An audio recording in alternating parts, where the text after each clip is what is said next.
স্কয়ারের ই হচ্ছে 4 theta cos theta. তাহলে 4 দেখেন sin স্কয়ারের পরিবর্তে লিখছি 1 minus cos square cos theta theta plus cos theta এবং 5, বা 4 minus 4 cos square theta plus 4 cos theta এবং 5। তাহলে দেখেন এখানে কিভাবে চিন্তা করতে পারি, -4 cos square theta plus 4 cos theta, এখানে আছে 4, এখানে আছে 5, এটার দিকে আসলে কি থাকে, -1 থাকে না? হুম লেখেন এটা, মাইনাস যদি কমন নিয়ে ফেললে তাহলে কি থাকে, 4 cos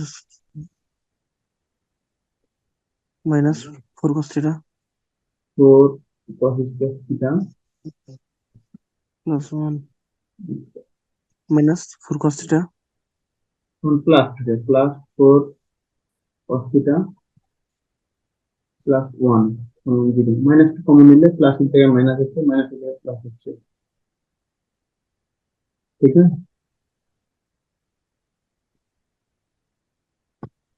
মাইনাস কমন নিলে কি থাকে, plus 4 cos square theta plus 4 cos theta plus 1।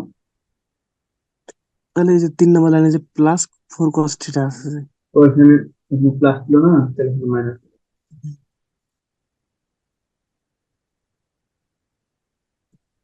এবার ঠিক আছে। হুম হুম, দেখেন। তাহলে এখানে দেখেন তো,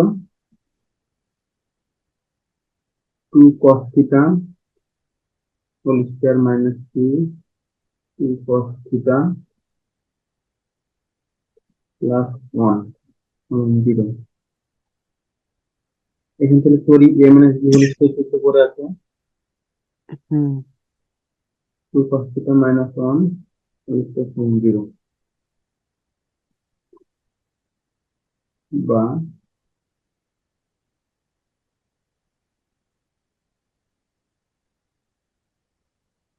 থিটা মাইনাস 1 সমান 0,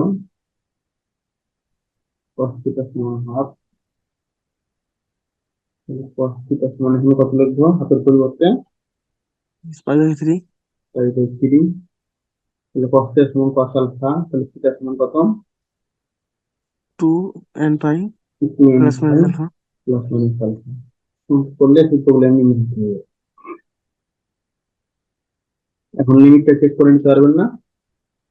হুম এই তো অঙ্ক হচ্ছে।